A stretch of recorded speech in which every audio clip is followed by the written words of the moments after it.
عزیز طلباء و طالبات، السلام علیکم۔ امید ہے کہ اللہ تعالیٰ کے فضل و کرم سے آپ سب خیریت سے ہوں گے۔ عزیز طلباء و طالبات، پچھلے لیکچر میں ہم نے درخواست نگاری یعنی کہ درخواست لکھنے کے اصول سیکھے تھے۔ آج کے لیکچر میں ہم کہانی نویسی یعنی کہ کہانی لکھنے کے اصول سیکھیں گے۔ تو عزیز طلباء و طالبات، اس سے پہلے کہ کہانی کے اصولوں کے بارے میں جانا جائے کہ ایسے کون سے اصول ہیں جن کے مطابق کوئی کہانی تحریر کی جاتی ہے، اس سے پہلے ضروری ہے کہ ہمیں علم ہو کہانی کسے کہتے ہیں۔ تو آئیے آپ کو بتاتی ہوں کہ کہانی کسے کہتے ہیں۔ گزرے ہوئے زمانے کے واقعات کو بیان کرنا کہانی کہلاتا ہے، یعنی کہ وہ واقعات جو زمانہ ماضی میں گزر چکے ہیں ان کو کہانی کہا جاتا ہے۔ کہانی دلچسپی کا باعث بھی ہوتی ہے اور اخلاقی سبق سکھانے کا ذریعہ بھی۔ طلباء و طالبات، کہانی کے لیے ضروری ہے کہ وہ ہمارے لیے دلچسپی کا سامان پیدا کرے، اور اس کے ساتھ ساتھ کچھ کہانیاں ایسی ہوتی ہیں جن سے ہم کوئی نہ کوئی اخلاقی سبق حاصل کرتے ہیں۔ کہانی کی بنیاد سچے تاریخی واقعات بھی ہو سکتے ہیں اور فرضی قصے بھی۔ کچھ کہانیاں ایسی ہوتی ہیں جو کہ ہماری تاریخ سے تعلق رکھتی ہیں، جبکہ کچھ کہانیاں فرضی قصے ہوتی ہیں، یعنی کہ من گھڑت ہوتی ہیں جو ہم نے خود بنائی ہوتی ہیں۔ تو طلباء و طالبات، آئیے اب آپ کو بتاتی ہوں کہ کہانی لکھنے کے طریقے کون سے ہیں۔ ایسے کون سے طریقے ہیں جن کی مدد سے ہم ایک کہانی تحریر کر سکتے ہیں۔ طلباء و طالبات، آپ کو بتاتی چلوں کہ کہانیوں کی بہت سی اقسام ہوتی ہیں، جیسے کہ مزاحیہ کہانی، اخلاقی کہانیاں، جاسوسی کہانیاں، ٹھیک ہے۔ تو اب میں آپ کو بتاتی ہوں کہ کہانی لکھنے کے کون سے طریقے ہیں۔ ایسے کون سے طریقے ہیں جن کی مدد سے ہم کوئی بھی کہانی تحریر کر سکتے ہیں۔ تو سب سے پہلے ہے خاکے کی مدد سے کہانی تحریر کرنا۔ طلباء و طالبات، چھوٹی جماعتوں میں طلباء کو ایک خاکہ دیا جاتا ہے جس کی مدد سے وہ کہانی تحریر کرتے ہیں۔ نمبر 2، عنوان کی مدد سے۔ بعض دفعہ طلباء و طالبات کو کوئی ایک عنوان دے دیا جاتا ہے کہ اس کے مطابق کہانی تحریر کریں، جیسے پیاسا کوا کوئی عنوان دے دیا جائے یا اتفاق میں برکت ہے عنوان دے دیا جائے، تو اس عنوان کی مدد سے بھی کہانی تحریر کی جا سکتی ہے۔ نمبر 3 ہے اخلاقی سبق یا نتیجے کی مدد سے، اور بعض مرتبہ طلباء و طالبات کہانی تحریر کے لیے کوئی اخلاقی سبق دے دیا جاتا ہے یا کوئی نتیجہ اخذ کر دیا جاتا ہے جس کی مدد سے کہانی تحریر کی جا سکتی ہے۔ جیسے اخلاقی سبق آپ کو بتاتی چلوں، خدا ان کی مدد کرتا ہے جو اپنی مدد آپ کرتے ہیں، اس کے مطابق کہا جاتا ہے جی کہانی تحریر کیجئے، ٹھیک ہے۔ نمبر 4 ہے تصاویر کی مدد سے، اور بعض مرتبہ کوئی تصاویر دے دی جاتی ہیں کہ اس کے مطابق کہانی تحریر کریں، تو طلباء و طالبات ان تصاویر کو دیکھتے ہوئے ایک کہانی تحریر کر سکتے ہیں۔ نمبر 5 ہے ضرب المثل یا محاورات کی مدد سے، اور بعض مرتبہ ایسا ہوتا ہے کہ ضرب المثل یا کوئی محاورہ دیا جاتا ہے جس کے مطابق کہانی تحریر کی جاتی ہے۔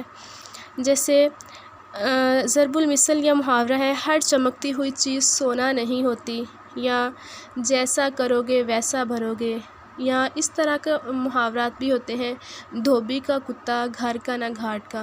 تو ان ضرب المثال یا محاورات کی مدد سے بھی کہانی تحریر کی جا سکتی ہے۔ تو طلباء و طالبات، اب آپ کو بتاتی ہوں کہ کہانی کے کتنے حصے ہوتے ہیں۔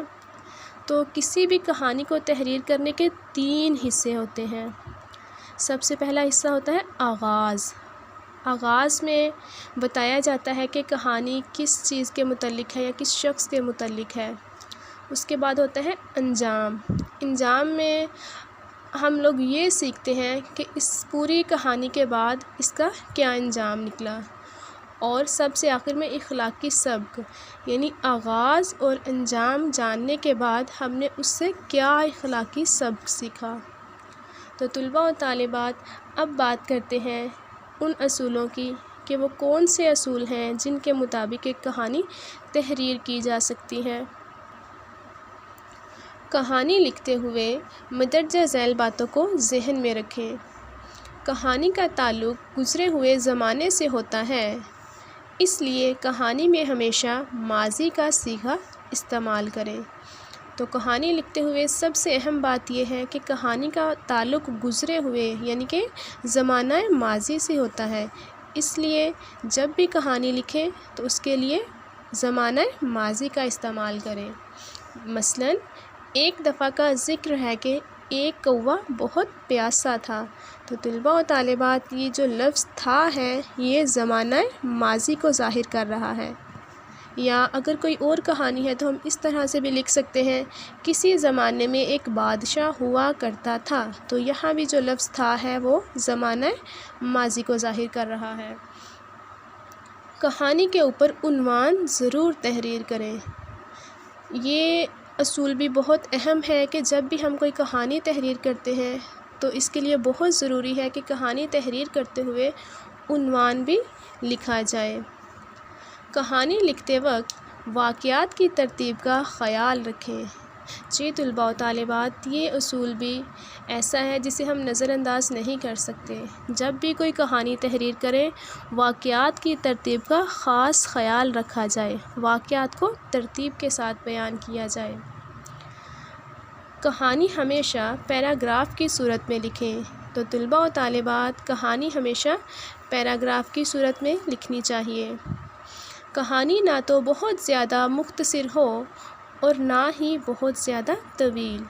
کہانی لکھتے ہوئے اس بات کا خاص خیال رکھا جائے کہ کہانی بہت زیادہ مختصر نہ ہو، کیونکہ اگر کہانی بہت زیادہ مختصر ہو جائے گی تو ہو سکتا ہے پڑھنے والے کو یا سننے والے کو وہ بات سمجھ نہ آئے۔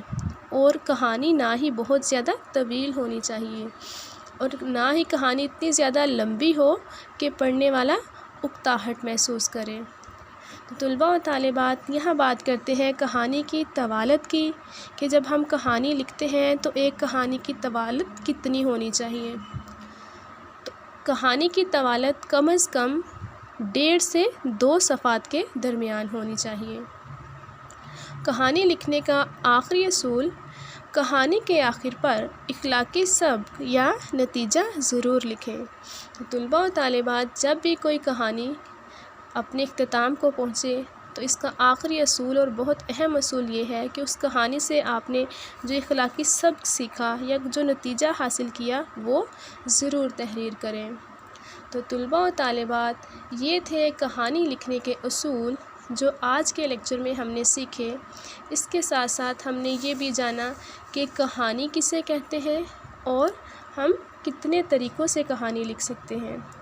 آج کے لیکچر میں ہم نے جانا کہ ہم خاکے کی مدد سے بھی کہانی لکھ سکتے ہیں، عنوان کی مدد سے بھی کہانی لکھ سکتے ہیں، اخلاقی سبق یا نتیجے کی مدد سے بھی کہانی تحریر کی جا سکتی ہے۔ اس کے علاوہ تصاویر کی مدد سے بھی کہانی تحریر کی جا سکتی ہے اور ضرب المثل یا محاورات کی مدد سے بھی کہانی تحریر کی جا سکتی ہے۔